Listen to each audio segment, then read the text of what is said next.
Lihat ini, luar biasa. Lihat akar apa ini? Metode baru ini benar-benar luar biasa. Bukan hanya cepat, tapi juga sangat efektif. Bahkan pada pohon buah seperti alpukat yang sebenarnya tidak mudah untuk berakar. Sejujurnya, jika kamu belum tahu metode ini, hari ini aku akan mengajarkan salah satu yang paling ampuh yang pernah aku coba. Jadi tanpa membuang waktu lagi, mari kita mulai. Hal pertama yang harus dilakukan adalah memilih pohon buah yang ingin kita perbanyak. Dalam hal ini, saya memilih alpukat muda karena saya ingin memiliki cukup banyak di kebun. Selanjutnya, kita akan membersihkan seluruh area ini dari ranting atau batang yang bisa mengganggu saat melakukan cangkok. Sekarang kita akan menandai area di mana kita akan melakukan cangkok. Kita akan memberi jarak sekitar 2 inci, kira-kira 5 cm.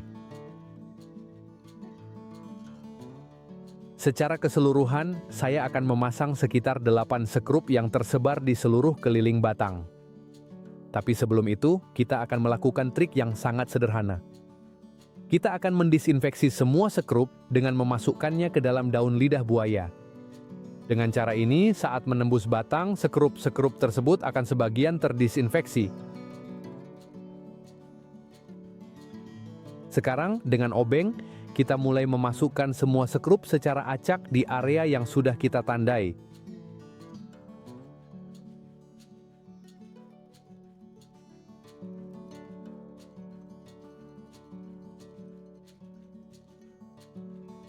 Setelah semua sekrup terpasang, kita akan mengambil sedikit bubuk kayu manis dan menaburkannya di seluruh area tersebut. Ini akan membantu melindungi luka dari kemungkinan patogen. Sekarang kita akan mengambil gelas sekali pakai. Kita akan membuat sayatan vertikal hingga ke tengahnya. Setelah itu, kita akan membuat beberapa sayatan kecil di bagian bawah agar bisa menyesuaikan dengan sempurna pada batangnya.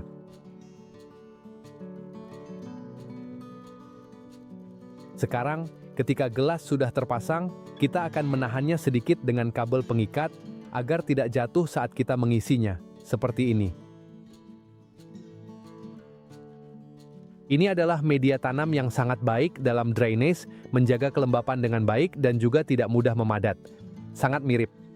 Pada media tanam universal, kita masukkan media tanam sedikit demi sedikit dan, seiring media tersebut memadat, kita akan mengencangkan kabel pengikat sampai semuanya terpasang dengan sempurna.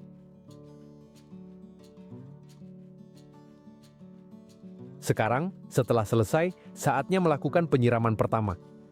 Kita akan menyiramnya dengan baik agar seluruh kelembapan bersentuhan dengan area yang telah kita lukai menggunakan sekrup. Sekarang kita ambil plastik hitam, dalam hal ini kantong sampah, lalu kita buat sayatan yang cukup besar agar bisa menutupi seluruh bagian cangkok.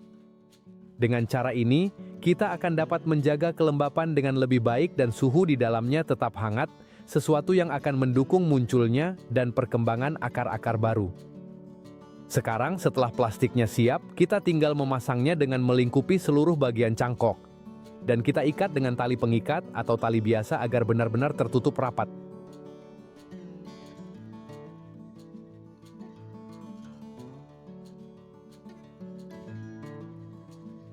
Perawatan metode ini sangatlah mudah.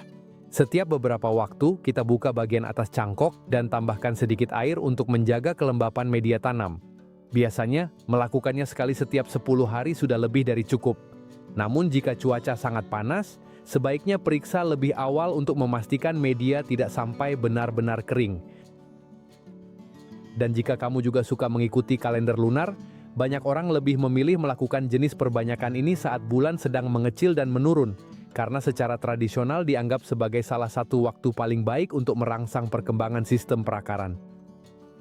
Sebelum membiarkan waktu berlalu beberapa minggu, saya ingin memanfaatkan kesempatan ini untuk mengucapkan terima kasih. Untuk menjelaskan beberapa pertanyaan yang biasanya kalian ajukan ketika saya melakukan jenis perbanyakan seperti ini. Misalnya, banyak orang bertanya kepada saya, apakah metode ini bisa dilakukan pada semua jenis pohon buah? Pada prinsipnya, metode ini bisa dicoba pada banyak sekali spesies, tetapi perlu diingat bahwa tidak semua pohon memiliki kemudahan yang sama dalam mengembangkan akar. Ada pohon buah yang merespons dengan sangat cepat dan ada juga yang membutuhkan waktu jauh lebih lama. Faktor lain juga sangat berpengaruh.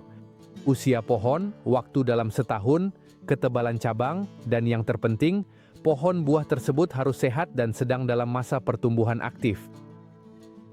Oleh karena itu, jika ini adalah pertama kalinya kamu mencobanya, saya sarankan untuk mencoba terlebih dahulu pada cabang yang masih muda. Namun, cabang tersebut sebaiknya sudah cukup kokoh. Sebaiknya jangan memilih cabang yang terlalu muda karena bisa mudah bengkok atau mengering, tapi juga jangan memilih cabang yang terlalu tua dan tebal, karena biasanya akan jauh lebih sulit untuk menghasilkan akar.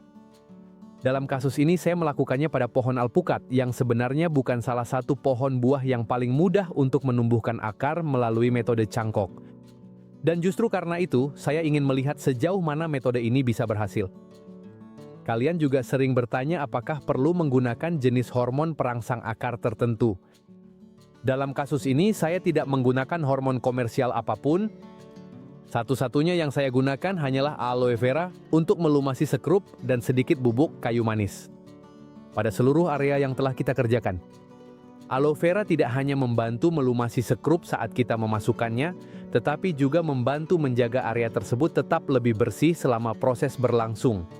Dan kayu manis saya gunakan sebagai pelindung untuk melindungi seluruh bagian yang telah kita lukai. Namun, jika kamu memiliki hormon perangsang akar dan ingin menggunakannya, kamu juga boleh melakukannya. Kamu bisa menaburkan sedikit di sekitar area tempat kita membuat lubang sebelum menutup pot dengan media tanam. Tapi sebaiknya jangan berlebihan, karena menggunakan lebih banyak tidak berarti pohon akan menumbuhkan lebih banyak akar. Yang paling penting di sini bukanlah memenuhi semuanya dengan produk.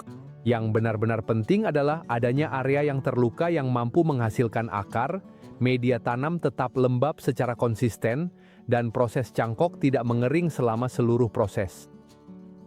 Sudah lebih dari 7 minggu berlalu dan sekarang saatnya memeriksa apakah metode baru dengan sekrup ini benar-benar berhasil. Jadi mari kita buka cangkokannya. Pertama kita lepaskan plastik hitamnya, lalu dengan hati-hati kita buka bagian bawahnya. Sekarang saatnya. Lihat ini. Ini benar-benar luar biasa.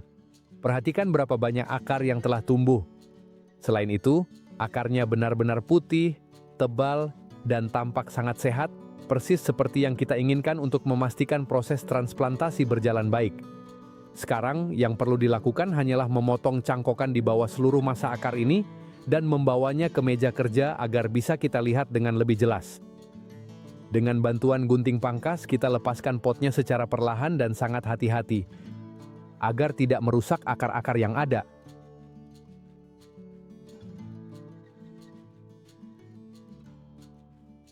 Sekarang saatnya menanamnya. Saya akan menggunakan pot berukuran sekitar 11 liter. Dan menggunakan media tanam yang persis sama seperti yang kita pakai sebelumnya, karena hasilnya sangat baik selama proses ini. Kita buat lubang, masukkan cangkokan, pegang dengan baik, lalu isi kembali sekelilingnya dengan media tanam tambahan. Tekan perlahan dengan tangan agar kokoh, lalu siram dengan air yang cukup banyak. Sekarang dimulai fase yang sangat penting, yaitu masa adaptasi. Perlu diingat bahwa pohon baru ini masih sangat muda dan akarnya baru saja terbentuk. Oleh karena itu, selama 7 hingga 10 hari pertama kita akan menempatkannya di area yang teduh atau setengah teduh, selalu menghindari sinar matahari langsung. Dengan cara ini, kita akan mengurangi stres akibat pemindahan. Dan kita memberi waktu agar akar-akar baru dapat beradaptasi dengan kehidupannya yang benar-benar mandiri dari pohon induk. Dan semudah itu, kita sudah memiliki pohon buah baru dengan menggunakan metode sekrup, sebuah metode yang mudah dilakukan, dengan bahan-bahan yang hampir semua orang miliki di rumah, dan seperti yang telah kamu lihat, bisa memberikan hasil yang benar-benar spektakuler. Sekarang ceritakan di kolom komentar, dari negara mana kamu menonton dan pada pohon buah, apa kamu ingin mencoba metode ini? Terima kasih banyak sudah menonton sampai di sini. Jika kamu suka videonya, jangan lupa untuk memberikan like, membagikannya, dan subscribe agar tidak ketinggalan video-video berikutnya. Sampai jumpa di video berikutnya. Peluk erat untuk kalian semua. Sampai jumpa.